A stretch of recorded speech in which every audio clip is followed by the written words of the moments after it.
Hello friends, जैसा कि हम सभी जानते हैं कि अब नवरात्रि का शुभ पर्व आ गया है। पिछले एक वीडियो में हमने आपके साथ डिस्कस किया कि कैसे हमें गायत्री मंत्र जप करना है, कितना करना है और कैसे करना है। दूसरे वीडियो में हमने आपसे बात करी कि कैसे गायत्री मंत्र लेखन अनुष्ठान करना है। लेकिन कोई भी अनुष्ठान बिना उपवास के संभव नहीं है। तो व्रत और उपवास, ये दो शब्द आप लोगों ने बहुत सुना होगा। तो सबसे पहले समझते हैं कि व्रत क्या होता है। व्रत यानी संकल्प, कि आप इन 9 दिनों में कौन कौन से आहार विहार, जप संख्या इत्यादि करेंगे, इसका आप संकल्प लेंगे पहले दिन ही। तो इसको कहते हैं डू एंड डोंट्स की लिस्ट आप तैयार करके व्रत डिसाइड करते हैं, संकल्प डिसाइड करते हैं, रूल्स एंड रेगुलेशन आप तय करते हैं। दूसरा होता है उपवास। लोग सोचते हैं कि भोजन नहीं कर रहे हैं इसका मतलब वो उपवास कर रहे हैं। ऐसा बिल्कुल नहीं है। परम पूज्य गुरुदेव लिखते हैं कि उपवास का अर्थ है पास रहना। किसके पास रहेंगे? आप ईश्वर के पास रहेंगे, क्योंकि ये 9 दिन आपको किसके साथ रहना है? ईश्वर के सानिध्य में रहना है, ईश्वर को याद करते हुए रहना है, ईश्वर को समर्पित होकर रहना है। तो जब आप ईश्वर के पास रहेंगे, ईश्वर का ध्यान करते रहेंगे, ईश्वर का मंत्र जप करते रहेंगे, तो आपको भोजन की याद ही नहीं आएगी। और आप तब जब निराहार रहेंगे तो उसको उपवास कहते हैं। बिना साधना के अगर कोई भोजन नहीं करता तो उसको उपवास नहीं कहते, उसको अनशन कहते हैं। और साधकों को अनशन नहीं करना चाहिए। अपनी जिह्वा पर नियंत्रण करने का 2 मार्ग हैं, एक कम बोलना और दूसरा कम भोजन करना। साधना के दौरान कोशिश करें आवश्यक ना हो तो ना बात करें। साथ में उपवास आपको और किस चीज़ का करना है? विचारों का उपवास करना है। जो ईश्वर और ईश्वर से संबंधित विचार हैं, जो लोक कल्याणकारी विचार हैं, आपको केवल वही विचार करने हैं। तो विचारों में भी अभक्ष न जाए, इसके लिए आपको क्या करना पड़ेगा? आपको टीवी, मोबाइल, इंटरनेट, इनसे दूर रहना पड़ेगा। साधना के लिए आपको दोनों का उपवास करना पड़ेगा, पेट का भी और मन का भी। तो मन में भी मन का उपवास करेंगे आप। काम, क्रोध, मद, लोभ, दंभ, दुर्भाव, द्वेष, इन सारी चीज़ों का सेवन नहीं करेंगे। ऐसे विचार जो ट्रिगर करें वैसे विचार आप नहीं लेंगे।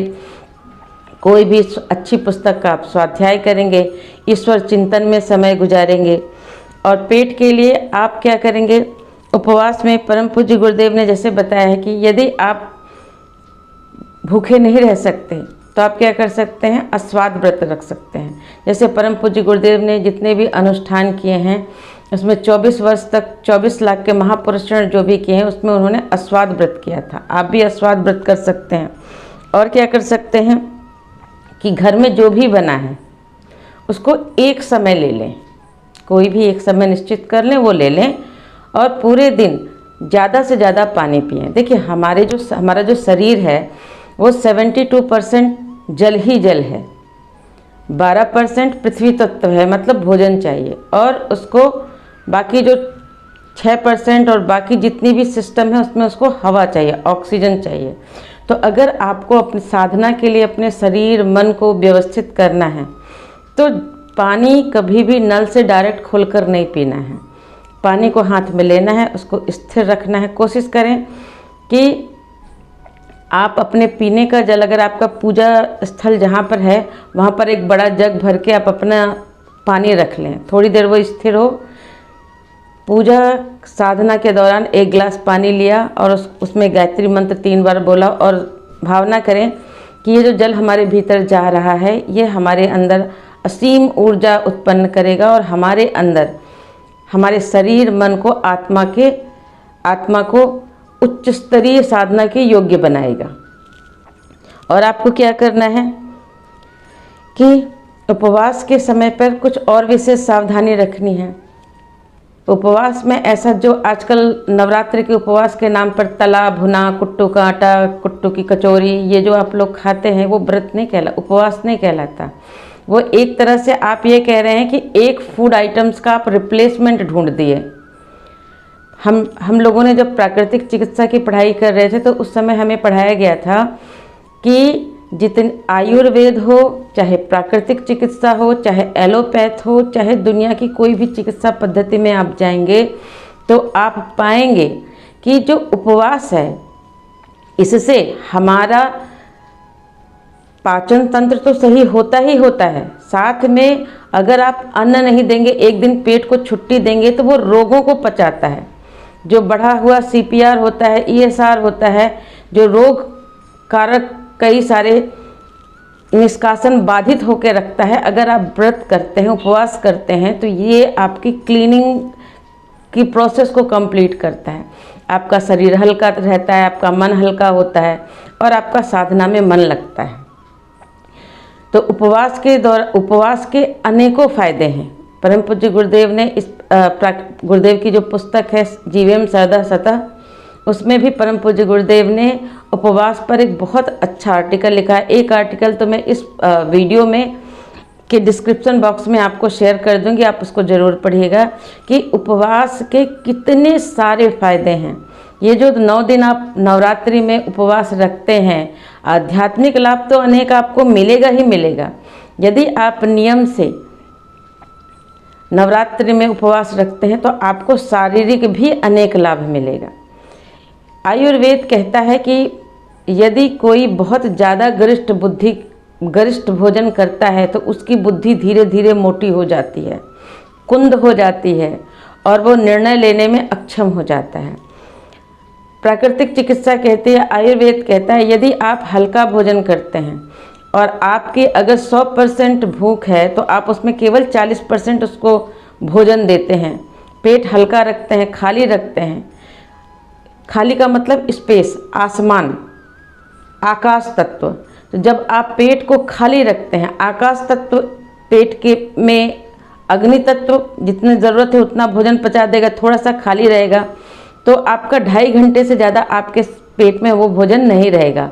तो उस पाचन प्रक्रिया में जो आपको ऊर्जा बनेगी वो इतनी अच्छी ऊर्जा बनेगी कि वो आपके स्वास्थ्य में, स्किन में, सब में चमक ला देगा और आपकी जो बुद्धि है उसकी प्रखरता को बढ़ा देगा। आकाश तत्व तो हमारी बुद्धि के लिए बहुत अति आवश्यक है।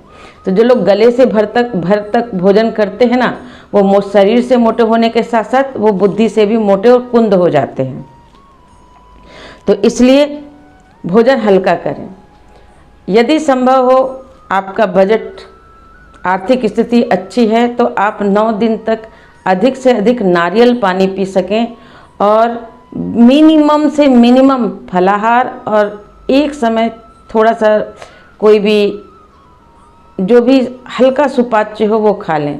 तो आप देखेंगे कि 9 दिन में आपके कितने सारे बीमारियों से आप बच जाएंगे। इतना शरीर पूरा रीसेट हो जाएगा, रिस्टार्ट हो जाएगा, आपका पूरा पाचन सिस्टम रिबूट हो जाएगा और आपको बहुत अच्छा महसूस होगा। जो लोग डायबिटीज़ के पेशेंट हैं वो बहुत देर तक बिना कुछ खाए नहीं रह सकते, तो वो क्या कर सकते हैं, अपने लिए कुछ हल्का बना लें, जैसे साबूदाने की खिचड़ी हो गई या कुछ हल्के फल हो गए जो डायबिटीज़ में अलाउड हैं, वो वाले फल हो गए, या कुछ छोटा सा सूजी का ये उपमा हो गया, जो भी मतलब वो बहुत हल्का है। तो अब आपको खाना तो है डायबिटीज़ के लिए, तो ऐसा नहीं है कि पेट में फिर गले भर तक खा लीजिए। थोड़ी थोड़ी देर में आप खाइए, फल खाइए, बीच बीच में कुछ खाइए, लेकिन थोड़ा सा खाइए जिससे शरीर चले लेकिन आपका पेट ना भरे। पेट आपको 40% से ऊपर किसी भी हालत में पूरे दिन में नहीं भरना है। पानी को आपको ऊर्जावान बनाकर पीना है। जैसे मैंने आपको बोला, गायत्री मंत्र जप कर ऊर्जा संचारित करके उसको पीना है। और पानी के आसपास, जहाँ साधना के दौरान जो भी आप पानी पिएंगे, पानी में मेमोरी होती है, याददाश्त होती है, तो उसके आसपास टीवी नहीं चलनी चाहिए जहाँ आपका पानी रखा है। उसके आसपास कोई लोग बकवास या झगड़े ना करते हों। कोशिश करिए, आपके पास अगर गायत्री मंत्र का बॉक्स है तो पानी जहाँ हो उसके बगल में गायत्री मंत्र चला दीजिए, जिससे कि वो पानी तरंगित रहे, ऊर्जावान रहे और 9 दिन की साधना में, आपकी साधना में वह जल सहयोगी बने। प्राणायाम करना अति अनिवार्य है। यदि आप 9 दिन की नवरात्रि की साधना कर रहे हैं तो आपकी सांस में, श्वास में भावना का समावेश होना चाहिए। भावना भी कौन सी? हम प्राणवान बन रहे हैं, हम ऊर्जावान बन रहे हैं, ब्रह्मांड की समस्त शक्तियाँ हमारे भीतर प्रवेश कर रही है, हम उस पर ब्रह्मांड की शक्ति से लयबद्ध हो रहे हैं, हमारी ऊर्जा का स्तर इतना बढ़िया बन रहा है कि हम और ब्रह्मांड एक तरह से लयबद्ध हो गए हैं, हमें बिल्कुल एक जैसे प्रकृतिमय हो गए हैं।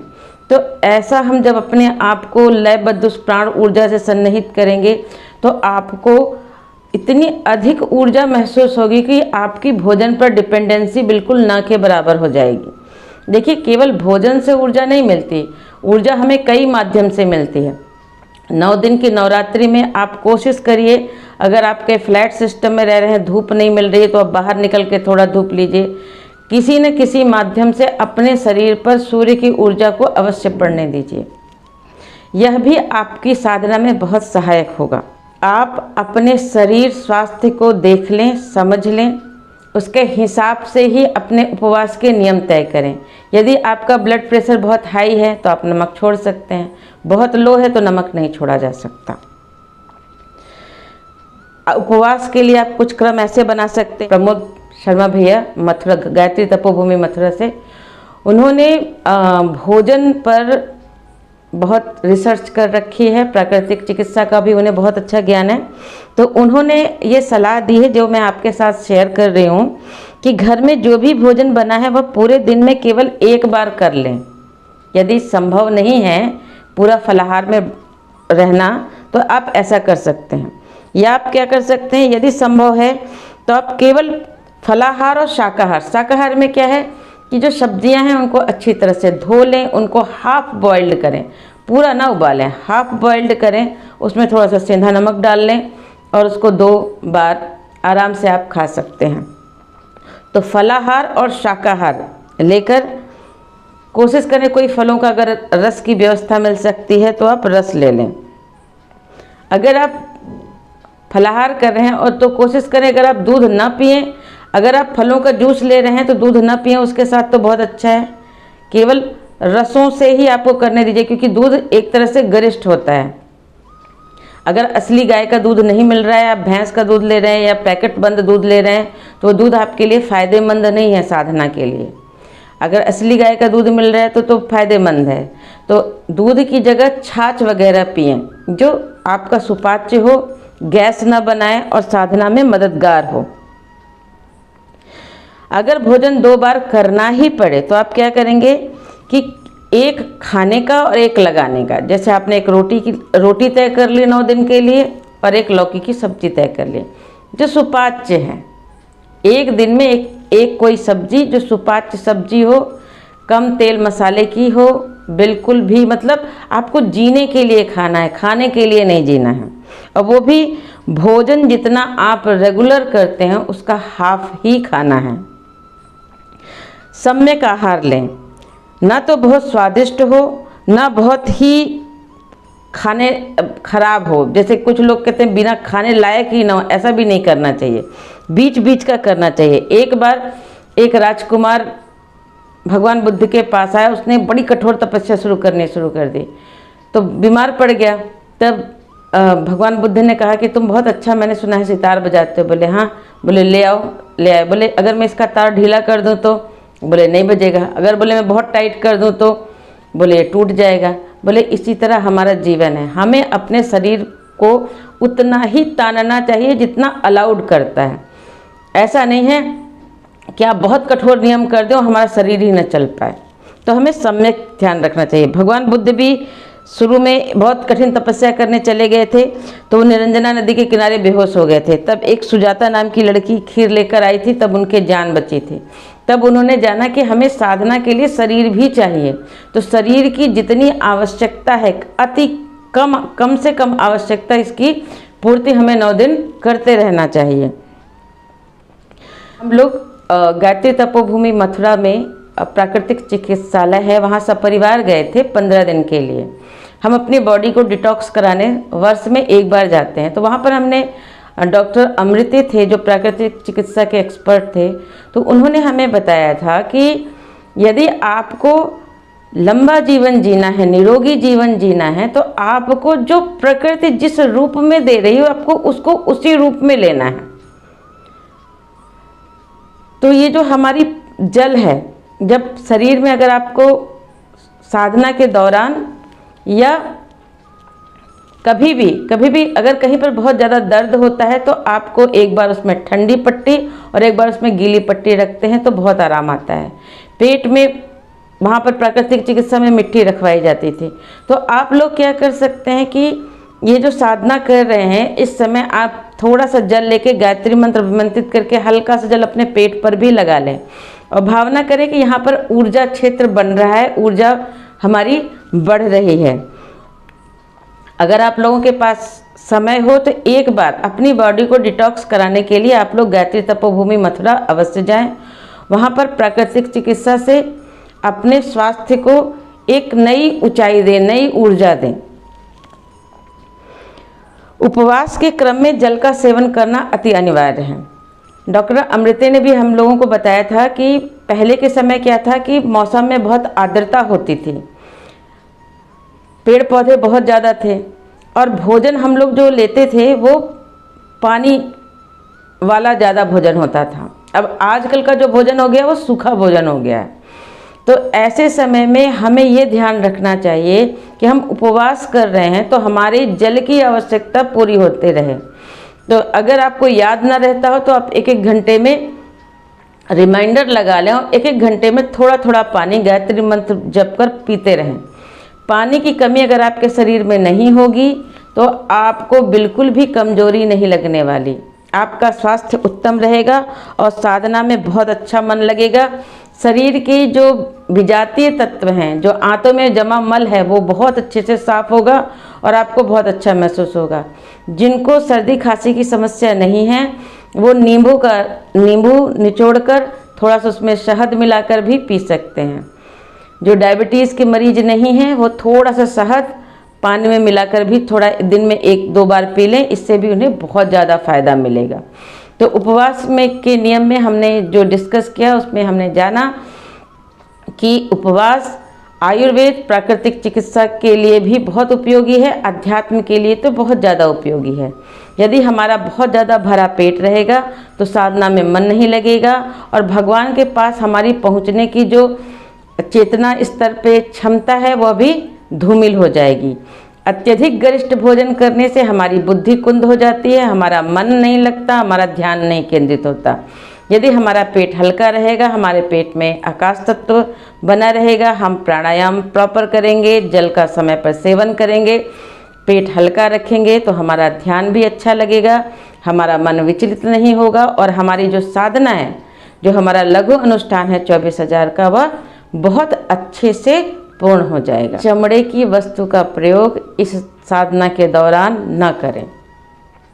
कोशिश करें पीले वस्त्र पहने या श्वेत वस्त्र धारण करें या हल्के रंग के वस्त्रों का प्रयोग करें। चमड़े या चमड़े से बनी किसी भी वस्तु का प्रयोग न करें। आप लोगों के उज्जवल भविष्य के लिए और साधना में आपकी इस यात्रा के लिए बहुत बहुत शुभकामनाएं।